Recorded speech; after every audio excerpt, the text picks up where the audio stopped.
اعوذ باللہ من الشیطان الرجیم، بسم اللہ الرحمن الرحیم۔ سورہ آل عمران۔ عظیم اور دائمی رحمتوں والے خدا کے نام سے۔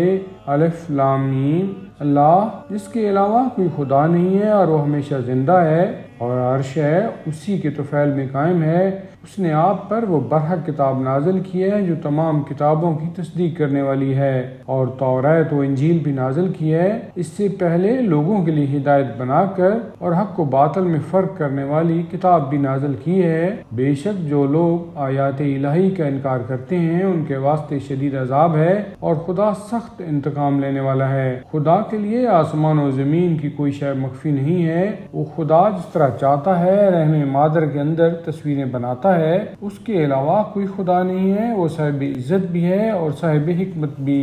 وہی ذات ہے جس نے آپ پر وہ کتاب نازل فرمائی جس کی بعض آیات محکم یعنی واضح ہیں، وہی اصل کتاب ہیں، اور کچھ متشابہ ہیں جن کی دلوں میں کجی ہے۔ وہ فتنہ اور تعویل کی تلاش میں متشابہات کے پیچھے پڑے رہتے ہیں، جبکہ اس کی حقیقی تعویل تو صرف خدا اور علم میں راسخ مقام رکھنے والے ہی جانتے ہیں، جو کہتے ہیں ہم اس پر ایمان لے آئے ہیں۔ یہ سب کچھ ہمارے رب کی طرف سے ہے، اور نصیحت تو صرف عقل مند ہی قبول کرتے ہیں۔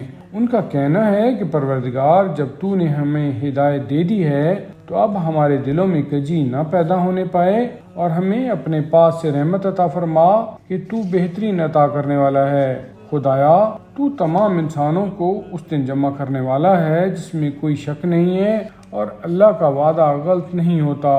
جو لوگ کافر ہو گئے ہیں ان کے اموال و اولاد کچھ بھی کام آنے والے نہیں ہیں، اور وہ جہنم کا ایندھن بننے والے ہیں، جو حالت فرعون والوں کی اور ان سے پہلے والوں کی ہوئی کہ انہوں نے ہماری آیات کی تکذیب کی تو اللہ نے ان کے گناہوں کے سبب ان کی گرفت کر لی، اور اللہ سخت عذاب دینے والا ہے۔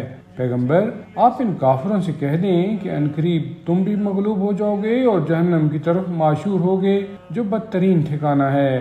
تمہارے واسطے ان دونوں گروہوں کے حالات میں ایک نشانی موجود ہے جو میدان جنگ میں آمنے سامنے آئے، کہ ایک گروہ رائے خدا میں جہاد کر رہا تھا اور دوسرا کافر تھا جو ان مومنین کو اپنے سے دو گنا دیکھ رہا تھا، اور اللہ اپنی نصرت کے ذریعہ جس کی چاہتا ہے تائید کرتا ہے، اور اس میں صاحبان نظر کے واسطے سامان عبرت اور نصیحت بھی ہے۔ لوگوں کے لیے خواہشات دنیا، عورتیں، اولاد، سونے چاندی کے ڈھیر، تندرست گھوڑے یا چوپائے، کھیتیاں سب مزین اور آراستہ کر دی گئی ہیں کہ یہی متاع دنیا ہے، اور اللہ کے پاس بہترین انجام ہے۔